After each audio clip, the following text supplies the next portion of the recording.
Bismillah. Alhamdulillahi rabbil alamin wassalatu wassalamu ala ashrafil khalqi ajma'in nabina Muhammadin wa alihi wa sahbihi ajma'in. Masu ganinmu da bibiyanmu da sauraronmu ta kan wannan shafi namu, muna muku gaisuwa irin ta addinin musulunci. Assalamu alaikum wa rahmatullahi wa barakatu. A koda yaushe dai muna kan abubuwan nan guda shida da Allah subhanahu wa ta'ala ya mana alkawarin idan muka yi waɗannan abubuwa guda shida, kowanne Allah zai ba mu wani abu sakamakon yin kowane ɗaya daga cikin shidan nan. Wannan alkawari kullum kana jinsa a ranka cewa tsakaninka da Allah ne, kuma abubuwan nan da Allah ya ce a yi, in ka yi su Allah ne zai baka sakamakon. Abu na farko, Allah ta'ala ya ce wa mai yattaqillaha yaj'al lahu makharaja. Duk wanda ya ji tsoron Allah to babu wata matsala da zai shiga face sai Allah ya fitar da shi. Wa yarzuquhu min haythu la yahtasib. Sannan Allah zai kawo masa arziki ta inda baya zato baya tsammani. Haka wannan alƙawari ne na Allah, duk mai tsoron Allah ba zai shiga matsala ba face Allah sai ya kawo masa mafita daga wannan matsala. Sannan abu na biyu, Allah ya ce duk wanda yake roƙona kuma ya sakankance zan amsa masa, to zan amsa. Wa qala rabbukum ud'uni astajib lakum. Kace Allah mahallicinku ya ce ku kira ni, ku roƙe ni, ku yi min magiya, ku nemi bukatu a gurina, ni kuma zan amsa muku. Ud'ullaha wa antum muqinuna bil ijaba. Ku kira Allah kuna masu sakankancewa kawai zai amsa. Daman za ka roƙi Allah ka sa abu biyar a ranka. Na farko, Allah ya ganka, ya san ka, yana da abin da kake nema, ba shi da rowa, yana da kirki, sannan kuma kaga ya ba wasu. Ganin yana ba wasu nan, ai ya ishe ka kai ma ka sa rai cewa zai baka. To wannan shine abu na biyu. Bayan takawa tana kawo mafita, addu'a za a amsa. Sannan abu na uku, Allah subhanahu wa ta'ala abu na uku ya ce fadhkuruni azkurku. Ku dinga ambatona, ni ma zan ambace ku. Duk mai ambaton Allah to ya sa rai kawai Allah zai ambace shi. Allah ko ya ambace ka, ai ka gama daraja. Kai kake ambatonsa sai shi ma ya ambace ka. Kuma wani irin ambato aka fassara shi, daraja zai maka, ɗaukaka ka zai, gafarta ma zai, ƙara maka matsayi zai, kare ka zai daga makiya da mahassada da magauta. Duk waɗannan abu ne da kake bukata in Allah ya ambace ka. Haka shine abu na uku. Abu na hudu, godiya. La in shakartum la azidannakum. Allah ya ce in kuka gode ni kuma zan ƙara muku. Ashe duk mai godiya wato ya sa rai akwai ƙari. In dai Allah yana baka kana godewa, to Allah ta'ala kuwa zai ainihin ƙara maka. Abinda Allah yake so mu gode da zuci, mu gode da baki, mu gode a aikaci.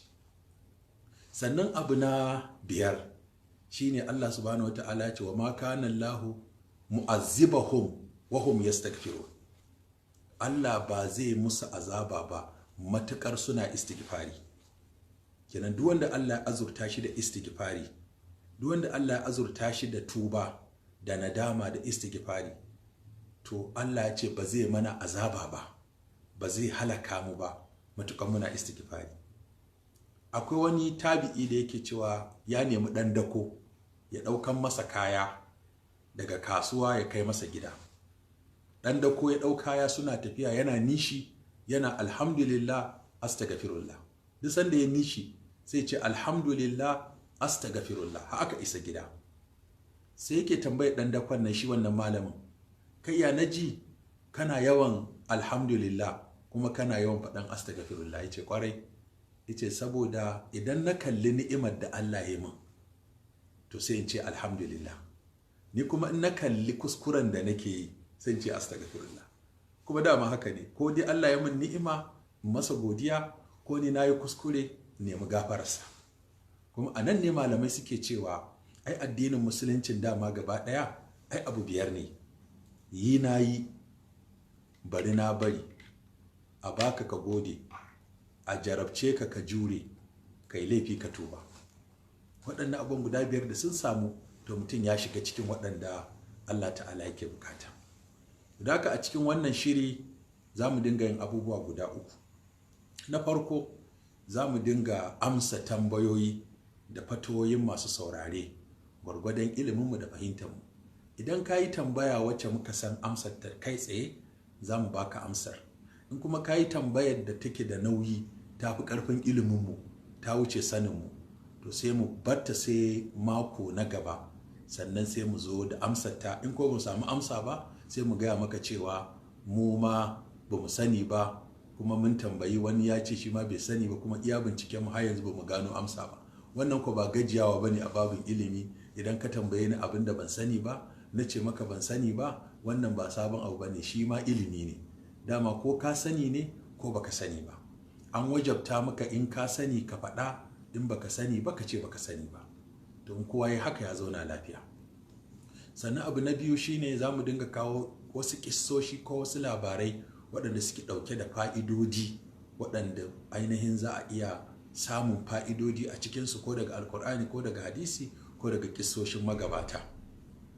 Sannan kuma za mu iya tattaunawa da ku kai tsaye ta hanyar wato ku turo mana voice ɗinku, domin dai mu ci gaba da sanin halin da kowa yake ciki. To alhamdulillah, kamar yadda ake gani yau muna 26 ga watan Zulqa'adati. Ana cewa Zulqa'ida ko Zulqa'ada, babu laifi in ka ji mutum ya ce Zulqa ko Zulqi, duk ɗaya ne. A yi fatha akan ƙaf ko a yi kasara akan ƙaf, babu laifi. Zulqa'adati daga ka'ada ya ka'udu ne, zama. Akwai kuma Zulhijja ko Zulhajj. To wannan Zulqa'adati yau muna 26, yau Alhamis, wanda yake nufin kenan saura mako biyu, wato za a shiga Arfa da kuma ranar Hajji. To kasancewar idan wannan lokuta suka zo, mafi yawa abinda muke kokari shine mu san hukunce-hukuncen da suke shafar irin waɗannan lokuta, da abin da ya kamata mutum ya yi a daidai wannan lokaci. To akwai matsaloli suna da yawa dai, amma za mu takaita su kusan guda 52 waɗanda suke tasowa a irin wannan lokaci. Na farko shine sanin me ya kamata mutum ya yi idan kwanaki 10 farko na watan Zulhijja sun kama, tunda sun kusa. In sun kama me ya kamata, nan da kwana 5 ko 6 za ka ga watan Zulhijja ya kama. To wani shirye-shirye ake yi don shiga waɗannan 10 na Zulhijja? To matsala ta farko su ne waɗannan kwanaki suna da daraja, suna da girma. Kamar yadda hadisi ya tabbata, Annabi sallallahu alaihi wasallam ma min ayyamin al'amalu salihu ahabbu fiha ila Allah min hazihi al-ayyam. Babu wasu kwanaki kwata-kwata a cikin kwanakin shekara 360, babu wasu kwanaki da aikin alheri ya fi soyuwa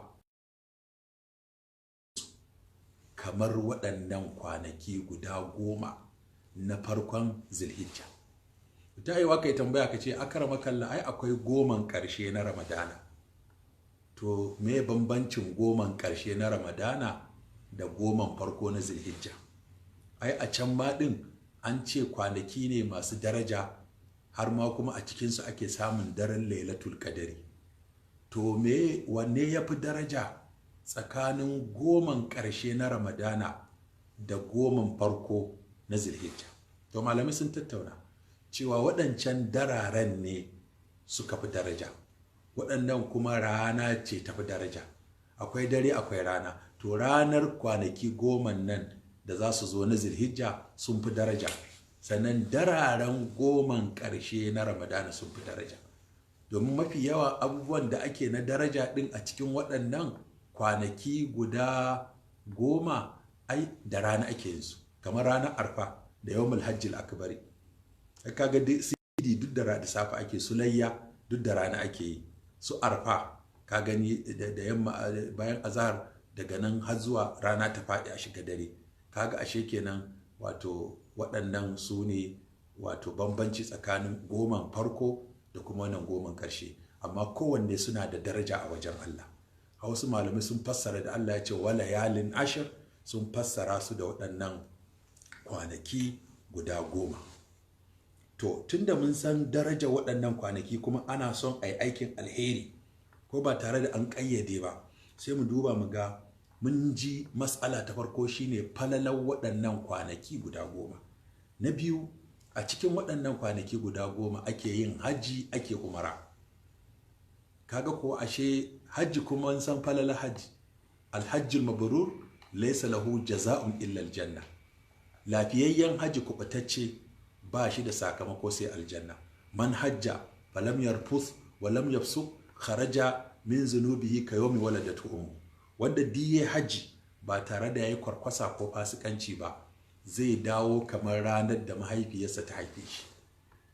To sanan kuma ce al'umrati ila al'umrati kafaratu lima bainahunna zajnibatul kaba'ir. Yace daga umara zuwa umara ana kankarewa mutum zunubin da ya aikata daga umarar da kai. Shin wata ɗaya kake umara ko wata biyu ko wata uku ko so ɗaya kake a shekara, to zunubin da ka aikata daga waccan umarar zuwa wata umarar da za ka sake, to duka Allah zai shafe, zai goge wannan zunubin naka. Ashe kaga kenan daga cikin darajojin waɗannan kwanaki guda 10 shine da ake iya yin umara a aikin hajji a ciki. Sannan abu na uku, azumi, musamman azumin ranar arfa. Mutum zai iya yin azumin kwana 9 na duka waɗannan kwanaki guda 10, tunda ba a yin azumi ran sallah. Haramun ne kai azumi ranar babbar sallah da ranar ƙaramar sallah da kuma ayyamun tashriki, kwanakin mina. Ba a yin azumi a cikinsu. To amma akwai mutum zai iya yin kwaya 9 daga 1 ga wata 2, 3, 4, 5, 6, 7, 8, 9 sai ka tsaya ranar arfa in ba aikin hajji kake ba, banda ranar 10. Sannan za ka iya yin 1 ko kai na alhamis da litinin kawai a ciki in ba ta faɗo ranar sallah ba, za ka iya yi. Akwai lada mutum ya yi azumin kwanakin nan guda 8 in an haɗa da arfa ya zama 9.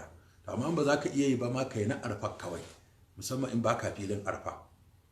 Domin annabi sallallahu alaihi wasallama ya gaya mana a hadisi ingantacce, idan mutum ya yi azumi ranar arfa da ikhlasi kuma Allah ya karɓa, za a kankare masa zunubin shekara 2, shekarar da ta wuce da shekara mai zuwa. In kun ji an ce za a kankare zunubi, duk irin waɗannan ana nufin ƙananan zunubai. Wato ana nufin ƙananan zunubai, ba irin wa ɗirka ɗin ba. Su ɗirka sai an tuba, an yi istighfari sannan ake kankare su. Saboda haka ɗirka su sai mutum ya tuba, ya koma zuwa ga Allah, ya yi istighfari, sannan za a kankare masa ɗirka. Amma 'yan ƙananan duka za a yafe masa su sakamakon wannan azumi. Sannan abu na 4, kabbara da zikiri. Litukabbirullaha ala ma hadaku wazkurullaha. Wato wannan lokaci ne da ake so a dinga yawaita kabbara da yawaita ambaton Allah. An rawaito sigogi daban-daban da sahabbai suke yi, amma sigar da ta fi shahara wacce aka rawaito daga Umar da Abdullahi dan Mas'ud shine a cikinta akwai kabbarori guda 4, akwai kalmar tauhidi guda 1, akwai tahmidi guda 1. Shine kace Allahu akbar, Allahu akbar, la ilaha illa Allah, Allahu akbar, wallahu akbar, walillahi alhamd. Wannan ita ce sigar da tafi shahara. Allahu akbar, Allahu akbar, la ilaha illa Allah, wallahu akbar, Allahu akbar, walillahi alhamd. Wannan idan mutum Allah ya wadata shi da yawan ambaton Allah a cikin wannan kwanaki, kuma yana bin ma'anonin ambaton Allah, an kace Allahu akbar, me kake nufi? Allah shine mai girma, shi cancanci bauta, shine mai aljanna, shine mai wuta, shine abin so, abin tsoro, abin kwaɗayi, abin kuma raki. Ma'ana in kana kwaɗayi kai kwaɗayi a wajen Allah, in kana tsoro ka ji tsoron Allah, in kana da bukata ka nema a wajen Allah, in kana neman wani kariya to ka nemi kariya daga wajen Allah, domin Allah ya cancanci a so shi, ya cancanci a girmama shi, a yi kwaɗayin rahamarsa, a ji tsoron azabarsa, a bauta masa da ikhlasi, kuma a sa rai cewa a yi addu'a za a samu aljanna. Sannan abu na 5, waɗannan kwanaki ana so ka yawaita tuba a cikinsu. Wato da mutum yana aikata zunubi, to ya amfani da waɗannan kwanaki ya yi nadama, ya tuba, ya istighfari, ya daina. Ka duba manya-manyan zunuban da kake yi guda nawa ne, kaga waɗanne za ka iya ba za ka iya barin su duka ba, guda nawa za ka iya tattarawa ka watsar ka daina. Sannan na shida, yawan aiki na gari. Ana son ka yawaita sadaka, sada zumunta, kyauta, ƙara biyayya ga iyaye, ƙara kyautata wa iyali, ƙara kula da tarbiyyar yara. Ma'ana duk abin da kake na kirki ana so wanda ba a yi masa iyakan adadi ba ko lokaci ba, ka ninninka shi a cikin waɗannan kwanaki guda 10, domin kai ma an tashi karɓa maka ɗin ninninka karɓawa ake. Tunda annabi ya ce babu wasu kwanaki da Allah yake son aikin alheri a cikinsu kamar waɗannan kwanaki. Sabai suka ce ko da jihadi ne, annabi ce ko jihadi kake baka kai wanda ya aikin alheri a waɗannan kwanaki ba. Sai wanda ya bar gidansa ya fita jihadi, bai dawo da ransa ba, bai dawo da dukiyarsa ba, to shine ake jin watakila za a iya kwatanta shi da wanda ya aikin alheri a waɗannan kwanaki. Sannan sallar idi, yanzu akwai sallar idi da ake yi, ita ma kuma tana daga cikin sha'air na addini, wanda musulmi za su fito gaba ɗaya, sun sha kwalliya, sun sha ado, suna ambaton Allah, su fito su zo su yi sallah a bayan liman, ya tunatar da su, ya faɗakar da su, kuma kowa ya koma gida ya je mai hali ya je ya layya. Sannan akwai yawan kabarbarin nan akwai muƙayyad, akwai mutlaq. Mutlaq din shine da kwanakin sun kama, to ko ina za ka, a kasuwa kake, a mota kake, a kan titi kake, a ofis kake, ka dinga yawan Allahu akbar, Allahu akbar, la ilaha illallah, Allahu akbar, wallahu akbar, walillahi alhamd, kai ta maimaita wannan. Sannan idan kuma ranar arfa ta zo, ranar arfa an yi sallah asuba, to daga nan ko bayan sallolin farilla za a dinga yawan yin zikirin. Duk sanda aka yi sallar farilla, kafin a tashi sai a kama wannan zikiri, Allahu akbar, Allahu akbar, la ilaha illallah, wallahu akbar, Allahu akbar, walillahi alhamdu. Ai ta maimaita, ai ta nanata wannan bayan sallar asuba daga ranar arfa zuwa kwanakin ƙarshen, wato ayyamu tashrik, wato kwana 4 kenan ko 5 za a yi duk bayan sallolin farilla ana yin wannan ambaton Allah. Amma wanda suke aikin hajji su sai ranar sallah, daga sallan azahar za su fara nasu. Sannan na tara, ana son ga wanda ya tanadi abin layya ko yake da tsammani zai samu kuɗin rago kafin sallah ta zo, ko sa ko raƙumi da zai layya, to ana so kada ya aske gashin kansa, kada ya yanke farcensa. Ma'ana duk wanda yake son ya yanke farce, to ya yanke kafin kwana 10 nan su shigo. Wanda yake son ya aski kafin kwana 10 nan su shigo, amma da sharaɗi in yana son zai layya, ko ya sayi ragon, ko ya tanadi kuɗin, ko kuma yana sa rai albashinsa zai zo kafin sallah zai layya, to wannan wani lada, ƙarin lada ne, kamar da malamai suka yi bayani cewa in an tashi yi maka gafara, har da farcen ka za a kirga, har da gashin kanka za a kirga, yawansu duk za a yi maka gafara. Wajen gafara a wajen Allah ba wani abu bane, shi dama ba cutuwa yake ba in mun yi sabo, ba amfanuwa yake ba in mun bauta masa. Da bautar da sabon, in mun yi bauta amfanin namu ne, in mun yi sabo cutar tamu ce. Saboda hakan Allah ya maka gafara, kaka ji ana faɗa falalan Allah da yawa ka ɗauka cewa zalika fadlullahi yutihi man yasha. Falalan Allah tana da yawa, kuma yana bada ita ga wanda ya ga dama. Sannan na 10, yawan godiya da istighfari. Mutum ya yawaita godiya ga Allah bisa ni'imar da ya masa, ma da ya shi mutum, ni'imar da ya shi musulmi, ni'imar da ya shi mai lafiya. Wasu ba su da lafiya, wani yana asibiti kai kana lafiyar kalau, wani yana makabarta kai da ranka, wani yana kurkuku kai da yancinka. To ka gode wa Allah da baka kurkuku, ka gode wa Allah da baka asibiti, ka gode wa Allah da baka makabarta. Wanda gani a kurkuku an ɗaure shi bai da yanci, wanda gani a makabarta ya mutu ne, wanda gani a asibiti bai da lafiya ne. To ko su da suke asibitin su gode wa Allah, su ma da suke makabartar su gode wa Allah. Wato idan Allah ya sa mutum ya samu kyakkyawa kenan. Sannan akwai kuma abu na 11 shine yin layya ga mai iko. To wannan layyan su ne za mu tattauna matsalolin, wanda ina fata matsalolinku suna ta shigowa. In muka karasa wannan sai mu juya kuma mu fara karɓar wanda na ga suna ta shigowa yanzu, sai mu koma kansu. Na farko, mun ji hukuncin yanke farce da aske gashi ga wanda zai layya in kwanaki 10 nan sun kama, watan Zulhijja na 12 ya kama, mutum yana nufin zai layya, ko ya tanadi kuɗin ko ragon ko niyya ma, to kada i yanke farcensa, kada i yanke gashin kansa. In yana so yayi kafin lokacin, kamar yanzu kaga duk sai mu yanke farcen mutum da watan bai riga ya kama ba. Mai askin mu a aske sammata mu, duk inda muke bukatar mu aske. amma wannan kwana 10 ya shiga kuma muna nufin amma wanda ba zai layya ba shi babu hukunci a kansa, sai dai mutum ya aikata bisa kuskure ko bisa jahilci ko rashin sani ko mantuwa, wannan babu komai. Mai jahilci ya kamata da ya je makaranta.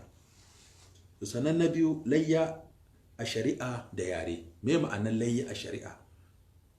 Udhiya, ana cewa udhiya, wasu ce an ciro shi ne daga duha, wato saboda mafi yawa ana yin layya ne da hantsi bayan an sako daga idi, to suka ce daga sunan gurin ko lokacin kamar yadda ake cewa zuhur, sallar azhar, la'asar, magariba, isha, asuba, kun ga ibadun sunayen nasu daga lokacin su aka ciro shi.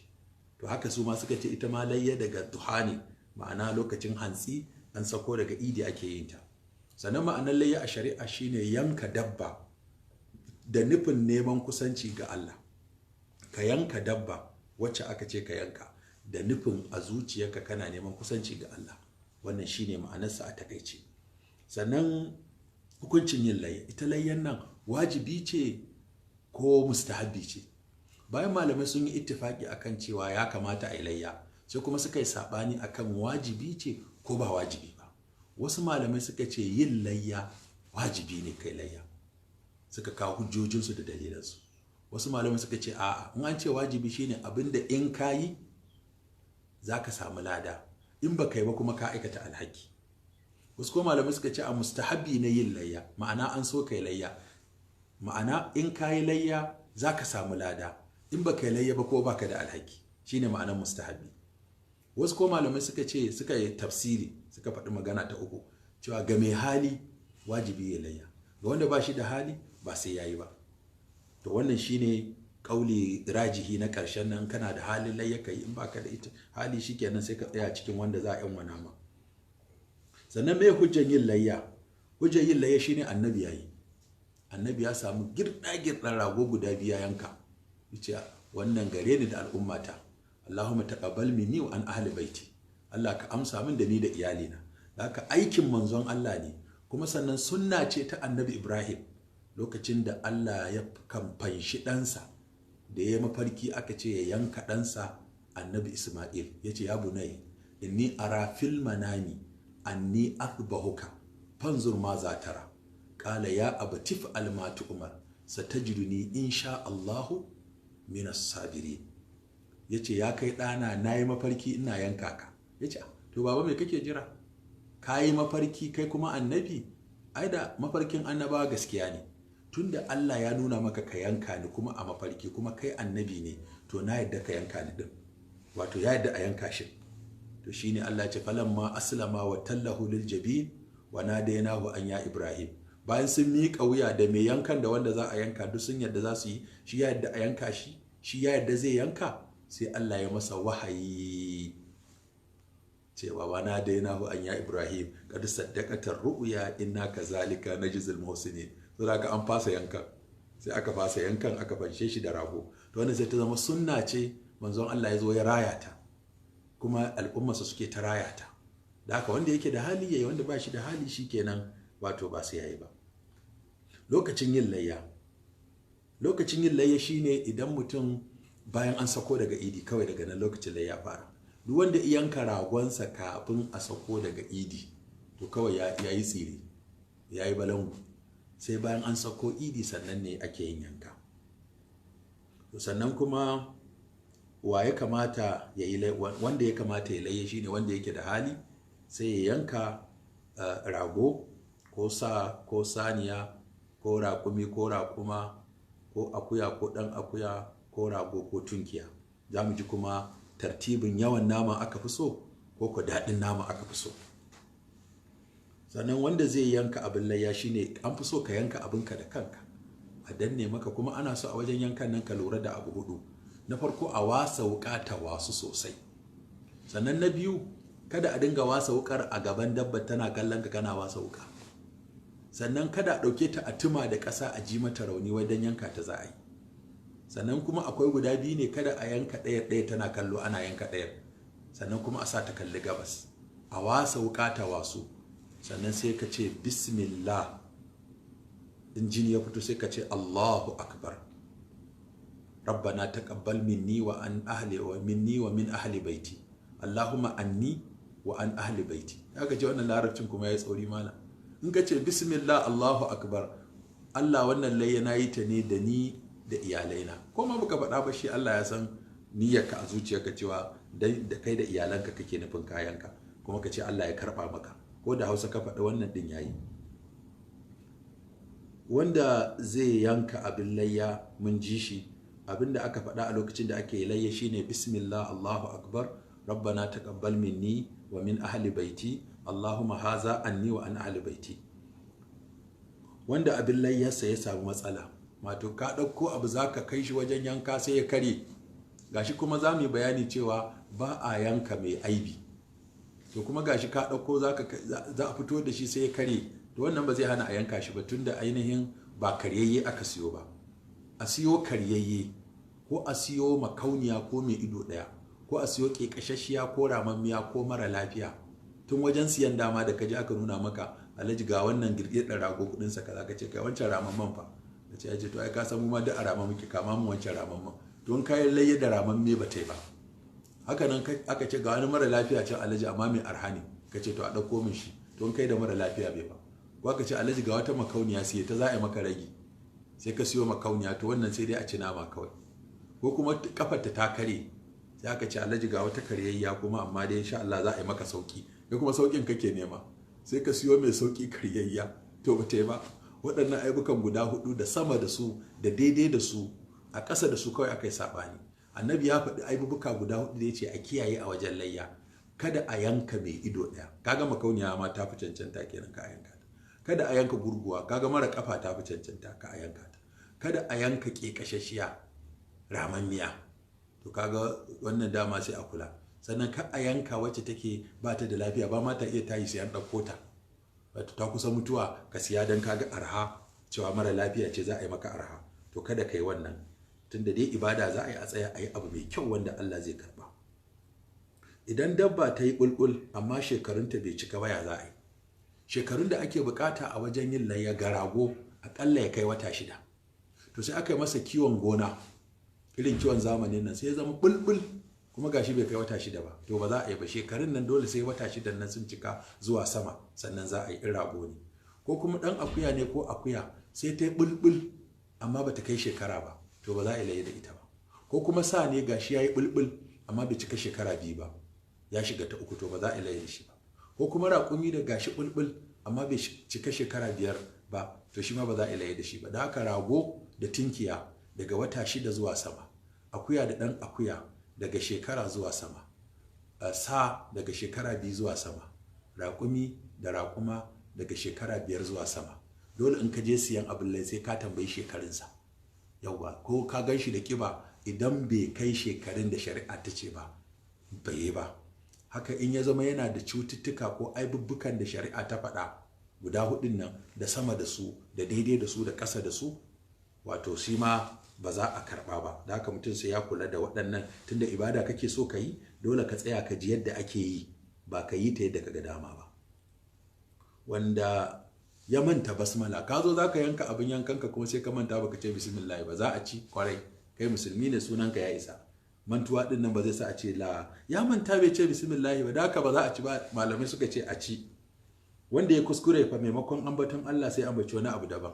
Ka saba da zikiri sai ka ambaci wani abu, ko ka kama sunan, kai dai wato hankalinka yayi wani guri, maimakon ka ambaci sunan Allah sai ka ambaci sunan wani abu, to wannan kuskuren ba zai hana a ci wannan dabbar ba, domin kuskure kai. Wanda ya ɗauke hannunsa kafin ya ƙarasa yankawa, to a nan matsala take, sai an lura. Ka fara yankawa, wukar dakushashiya ce, sai ka aje aka baka wata wukar, to wannan dakushashiyar ta ji masa raunin da ya hamma ya ɗauko mutuwa, sai ka zo ka yanka na biyu. To wannan malamai sun yi saɓani cewa idan hannunka ne ya zame, wato ka fara yankawa sai hannunka ya zame, to ka iya mai da wukar ka ci gaba da yankawa.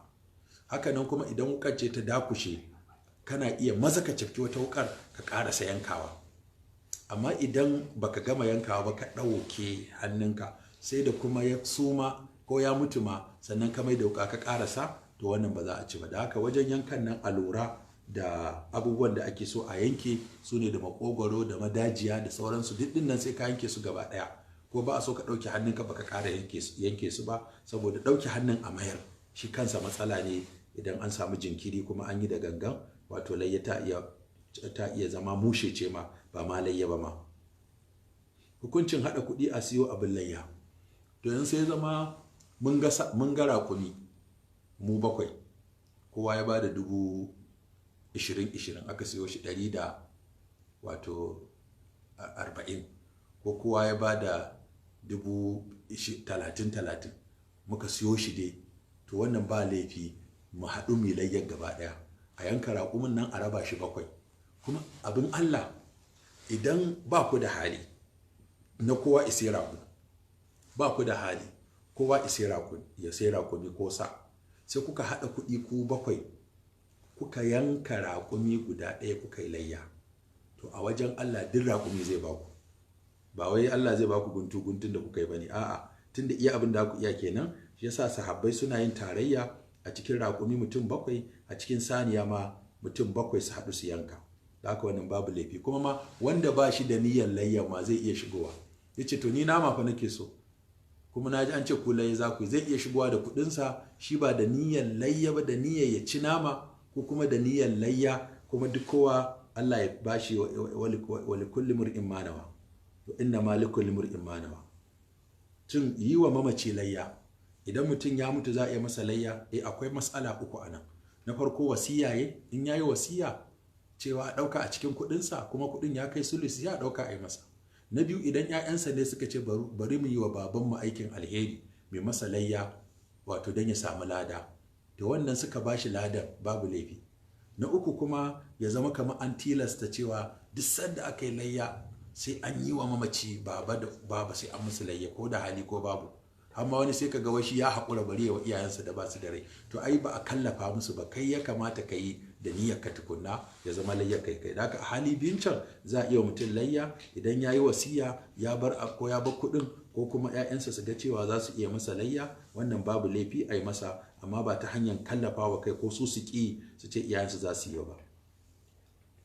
Hukuncin yadda ake raba naman layya, idan mutum ya yi layya ana so ya raba naman kashi 3, kashi 1 ya ci, kashi 1 ya bayar, kashi 1 ya ajiye. Wanda zai kuma an fi so wanda zaka bayar din ya fi yawa akan wanda zaka ci da wanda zaka aji. Kada ya zama ka doka dan ba mutane dan kaɗan ka aje da yawa, ka ci da yawa ka dan bayar da yawa. In ka hakan ma ka samu lada, amma an fi so ka ba mutane da yawa, domin wanda suka ci abincinka da yawa ka fi samun lada da kai ka ci da yawa. Shi yasa wata ran da aka yanka rago a gidan Annabi sallallahu alaihi wasallama aka rabar da shi, aka rage masa karfata, shi mai ragon aka rage masa karfata. Yace wa nana Aisha, ina ragon mu? Tace an rabar. Yace me ya rage? Tace karfata. Yace Allahu akbar, muna da rago cikakke a lahira babu karfata. Ma'ana wanda muka bayar a wajen shi Allah zai ba mu lada, ba wanda muka ci ba. So da haka kullun abin da zaka bayar wato yafi yawa akan wanda zaka ci, gwargwadon da kyautarka da rowarka da dagewarka da rashin dagewarka. Da haka waɗannan abubuwa da suna a buƙatar ai wannan. To saboda haka wannan kun ji hukuncin yadda wannan yake. Sannan hukuncin bawa wanda ba musulmi ba naman layya, idan za ka iya jan hankalinsa ya dawo musulunci ta hanyar kyautar, ko ka rage gaba, ko makoci ne ko ma'aikaci ne yana karkashin ka, ba laifi ka bashi. Hukuncin yin bakancan yin layya, kai alkawari lalle sai ka yi layya, to wanda ku yi alkawari dole ya cika shi, dole ka nemi kuɗin ka yi. Shin za a iya cin bashi a layya? Idan kana sa ran samun kuɗi, kai ma'aikacin gwamnati ne ko kana bin wani bashi, ko kana da wani kuɗi da kake sa ran za su zo, babu laifi ka yi wato layya, daga baya kuma sai ka biya tunda. Amma haka kawai dan rigima ka ce wai ka fi zuru ka je ka ciwo bashi, ba ka da hali, ba ka da albashi, ba ka bin wani kuɗi, ba ka sa ran samun wani kuɗi, kawai dan ka zo kofar gidanka a ce alhaji ya saba yanka sa ƙato na 500,000, yanzu ba shi da hali, ka je ka ciwo bashi, karshe a zo ana tsere da kai da masu sa. Wannan Allah bai dora maka. Inda hali ka yi, in ba hali ka bashi. Wanda ya baka halin kai shine yanzu ko bai baka halin ba, me naka a ciki? Allah ya baka dama ka yi, yanzu bai baka dama baka yi ba. Kuma wani zai maka dariya ya je yayi. Ai talauci da arziki a hannun Allah suke, ba a hannun mutum suke ba. Zaka kaka damu alhaji dan ka saba yin yanka da manyan raguna, hali ya zo yanzu babu abin da ya sauka, in babu a ba kowa hakuri, dama daga Allah ne, kuma yanzu babu, ko ba wani wanda ya isa ya dawo maka da arzikinka in ba Allah ba. Sannan shin za a iya bayar da kyautar ragon layya, kai ka siya ka ba wani kyauta ka ce shi yayi? Sai to za ka iya yi idan kana ƙasa wacce take mai nisa. Misali mutum yana ƙasar da ba a layya, akwai ƙasar da ba sa yadda a layya, irin ƙasashen turai, yanka ragon da dokokin da aka sa a kai sai su yi wahala. To irin wannan sai ka siya ka aika wasu ƙasashe su je can su layyar, kai sai ka samu ladan wannan. Haka hukuncin siyar da fata, mutum zai iya siyar da fata ta ragon layyarsa. Ya za ka sayar da fata? Sai dai kai amfani da ita kai buzu, ko ka ba da ita sadaka, musamman ga ƙungiyoyi na addini da masu ayyukan tallafi ga jama'a. Za ka iya tara musu wannan fata su je su siyar su aikin musulunci, ko ka ba da ita sadaka ko kyauta. Amma ba za ka, ko kai amfani da ita kai, amma ba za ka biya mahauci da fata ko da nama ba, sai dai ka biya shi da kuɗi. Amma ba laifi ka yan masa nama ko ka ba shi fata kyauta. An zama fata mafi yawa da mata limamai ce ba. Shin abin lai zai iya isar gida ɗaya? Kwarai, da kai da 'ya'yanka da matanka. Don ga wani yana da mata da yawa, matansa 2 ko 3 ko 4, wai sai a ce kowace sai an sai mata ragonta. In jiwa in ba a da hali guda ɗaya. Dan naji wani yana cewa wai alkiyama kowa ragonsa zai hau. To tunda kowa ragonsa zai hau, yanzu ni da mata na 4 da 'ya'yana 20 da ni, ai mun yi wa rago ɗaya nauyi. Wai an gaya masa a lahira in za a tsallaka siradi, wai kowa ragonsa zai hau. To shi kuma matansa 4, 'ya'yansa 20 gashi. Kaga mutum kusan 25 wai za su haura ko ɗaya, ai sai su karya shi. Ba haka ake nufi ba. Lada Allah zai baku, ba wani wanda ya ce za ka haura ko. Lada za ka samu. Layyana lallaha luhumuha wala dima'uha walakin yanaluhu taqwa minkum. To da haka rago ɗaya ya isa, kamar yadda annabi ya yanka wa kansa da duk gidansa. To da haka ba kowace hajiya sai an sai mata ragonta ba. Wannan yana cin abin da yake wahalar da mu, sai mutum ya ce wasu ya yanka 7 ko 20. Rago ɗaya ya isa duk gidan gaba ɗaya. To da haka mu kula da wannan ka'ida, rago ɗaya ya ishi gida. Shin mara aure zai layya? Saurayi ne kuma da ɗan albashinsa. Wasu samarin, kuna nan samari sai ku ce ai bai da aure. To ya gaya maka sai kana da aure. Hali ne kana da shi, to shi kenan za ka yi layya. Tun da Allah ya sa kana da hali saurayi, sai ka yanka rago ka kai cikin gida abin nan ɗinka. Wani ma yana da hali sai ciwo tun da babansa zai, shi ba zai ba. To idan abin layya ta haihu, kana da abin layya sai kuma abin layyan ya haihu, to dan ma ita ma ta layyace yayi ko, saboda haka har za a hada a yanka. Ga so suna cin jaririn, munan ne ban ga ana ci sosai, amma kasashen Laraba suna cin karamin shi ma, ana dafa shi a gyara shi, yana namansa da saukin ci. To sannan kuma matarka sai ta haihu ranar sallah, kuma ragon ka ɗaya, to ne za ka yi a ciki? Layya za ka yi ko suna? To malamai suka ce sun dubi wannan matsala ta bangare uku. Suka ce idan ka siyo ragon dan suna, to sai ka yanka, ba layya kan. In ka siyo dan layya, sai ka yanka shi ga layya. Wasu kuma suka ce a kai niyya cewa wannan rago na layya ne, na suna ne. Amma fan kace na suna ne, kuma an san uwar da ta haifi yaron ake kaiwa ragon, to ya za ka yi in kace suna ne? Akwai Sheikh Muhammad bin Ibrahim, mufti na ƙasar Saudiya, Allah ya ji kansa, ya fada fatawa cewa kana iya yanka rago ɗaya da niyya 2, cewa na layya ne na kuma suna ne. Amma ba za ka yanka na bakance ba, don bakance zaman kansa yake, layya ma zaman kanta take yi. Idan mutum ya sai ragon layya sai ya gudu, ko ya bata, ko aka sace, ko ya mutu kafin lokacin, ya za a yi to? Shikenan ya bata, shikenan. In ba sakaci kai ya bata, in sakaci kai ko ya bata, kamar ajiya ce, haka baka ajiya kai sakaci ta bata, dole ka biya. Amma ba sakaci kai babu komai. Shin wanda ake bin sa bashi ya samu kuɗi 100,000, kuma ana bin sa bashin 100,000, to ya aje ya layya ko ya biya bashin? Kai ka biya bashi kawai, dan bashi hatsari ne. Kakka ce za ka yi layya kuma alhalin ga bashin jama'a a kanka.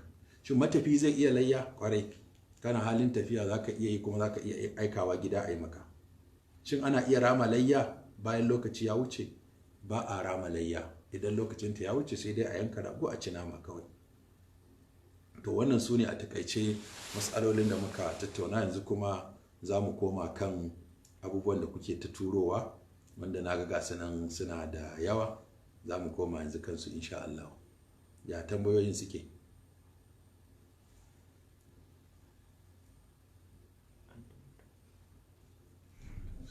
to tambayoyin dai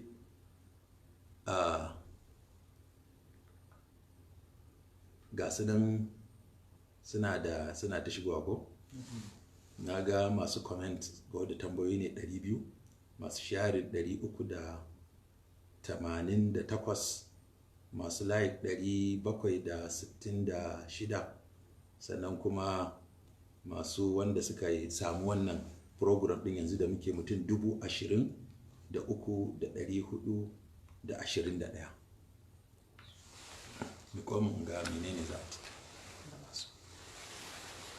To akwai Junaidu Ebawa yace malam menene hukuncin aje kare a gida saboda gadi da tsaro.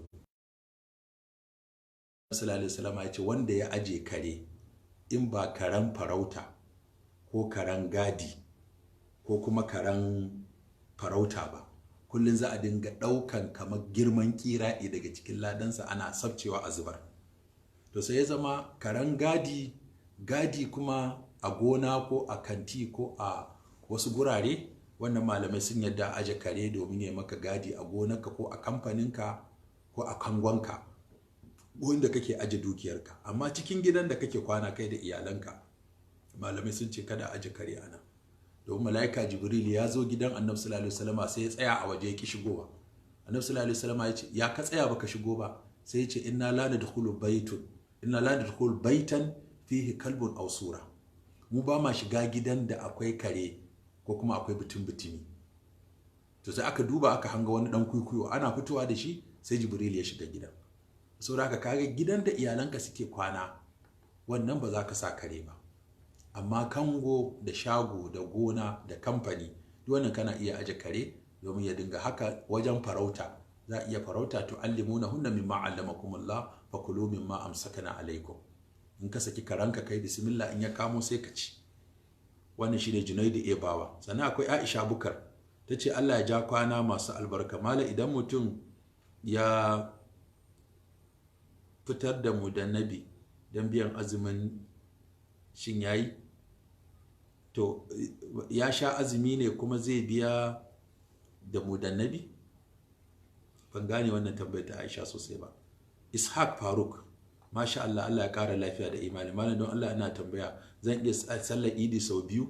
Sau ɗaya ake a karawar kalla, me za ka yi sau biyu? Wato yana nufin ka gama idi a nan kuma ka ji wani guri ba sai ka sake shimfiɗa da dumarka. A'a, in ka gama idin ka kawai ka koma gida kana kabbara shi kenan, ba sai ka yi sau biyu ba. Malam Ishaq Faruk, sau ɗaya ya isa. Dama ai lada ake so da sunna, kuma ka yi abin da aka ɗora maka, maimaitawa ba shi da wani mahalli. Haruna Hamza, assalamu alaikum, shin zan iya yankawa mamaci ragon layya? Da yi mun amsa wannan cewa na farko shi mamaci ya kasu kashi 2 ko 3. Akwai wanda ya bada kudinsa ya ce in na mutu ai min layya, kuma aka duba aka baya cikin gadon su, yana cikin wajen sulusi, wato sai a yi. Ko kuma 'ya'yansa suka ga za su yi masa, ko wani daga cikin 'ya'yansa ko jikokinsa ko na kusa da shi ya ga cewa zai iya layya sa shi a ciki, ya ce Allahumma haza anni wa an ahli baiti al-ahya wal mauta, za iya yin haka. Malam Murtala Umar mai adashi yace malam tambaya ta ita ce, idan Allah ya hore min kuɗi sosai zan iya yanka rago 10 wani abu, amma Allah bai hore wa makocina ba, sai kuma hana shi rago ko ɗaya, na yanka su duka sai dai na ɗan san masa naman kaɗan bayan an yanka min, haka akwai laifi? Babu laifi. Ai shi kace Allah bai hore maka ba, to wanda Allah bai hore masa ba shikenan ba, in ka yanka sai ka yan masa naman. Amma da za ka yi maimakon ya ga rago 12 a karama kalla, ai kamata ya ce a bashi mai rai shi ma ya je yanka da iyalansa. In kai haka ka kyauta kuma ka ba da haƙƙin makota. In kuma sai da ka yanka din ka bashi shi ma yayi. Ba dole bane da ina da rago 12, amma dai ka bashi ɗayan ka kyautata haƙƙin makotaka, kuma ka yi abin da ya kamata. Malam Murtala Umar mai adashi. Akwai Aminu Islama ya ce assalamu alaikum, Allah ya ƙara malam lafiya da nisan kwana masu albarka. Allah ya ƙara malam lafiya da nisan kwana masu albarka. Kai ma Allah ya ƙara maka haka da dukkan mu baki ɗaya. Ma ce malam ina da tambaya. Malam a nan ƙasar da nake ba a yin sallah tun lokacin shigowar annobar corona. To yanzu malam na san babu sallar idi ta wannan shekarar. To malam me ya kamata na yi ranar da sauran al'ummar musulmi ke gudanar da sallar idi? Kai da iyalanka a gida.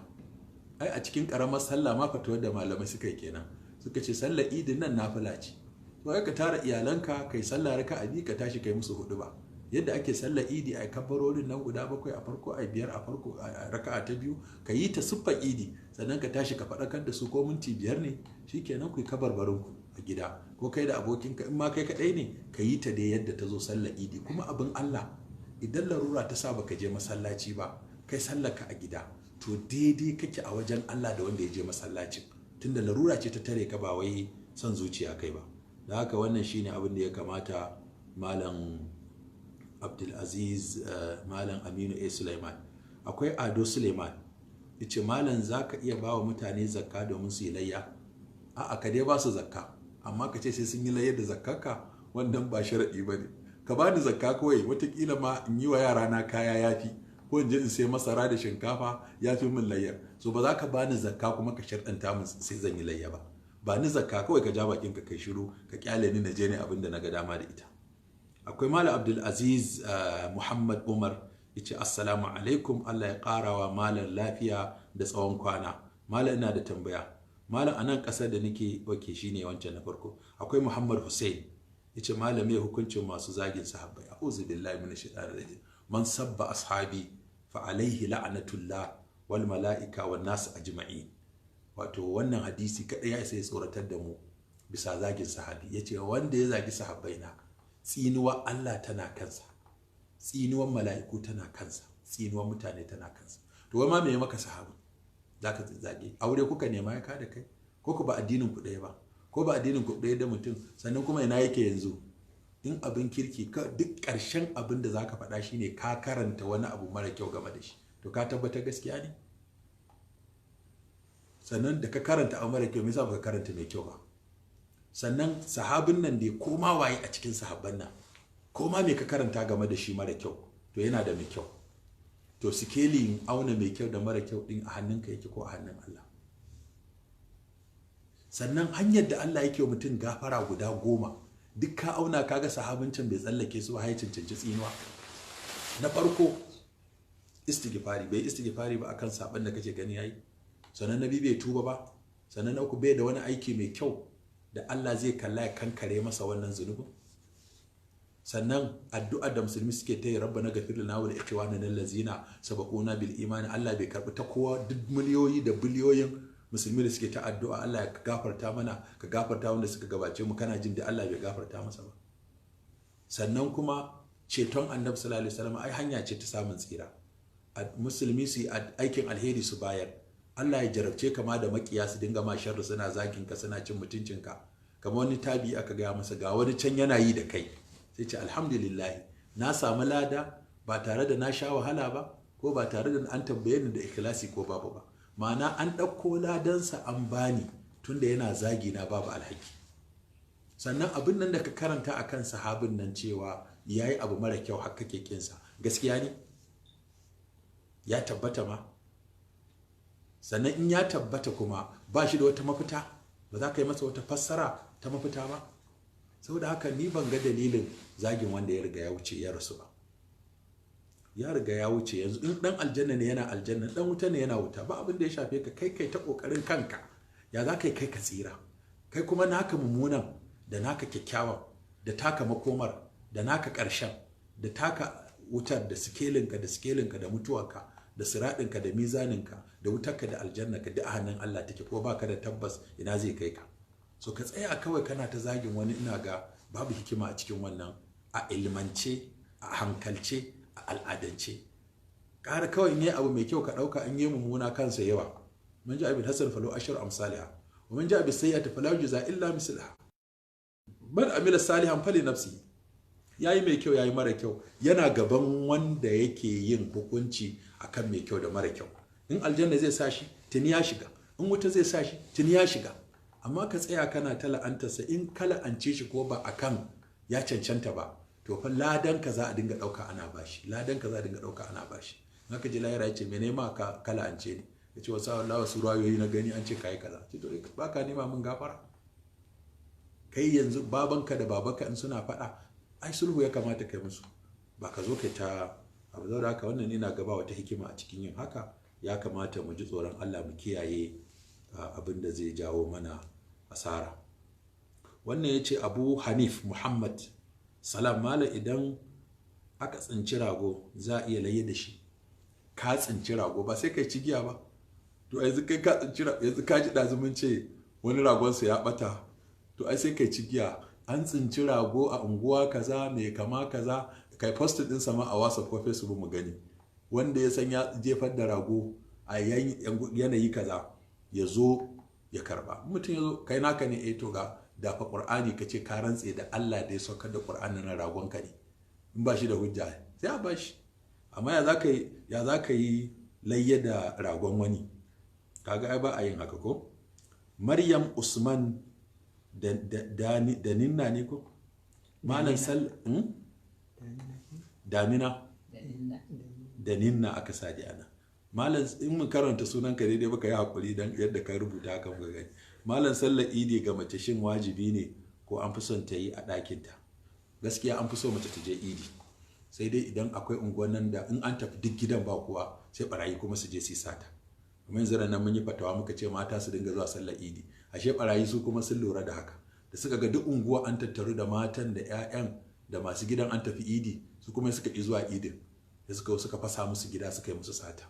To in saboda security da rashin tsaro, idan a yanayin ku ba tsaro, to mata su zauna a gida ko ku je ku yi idi guda, ko ku ban mai gadi a rarrafe gidan.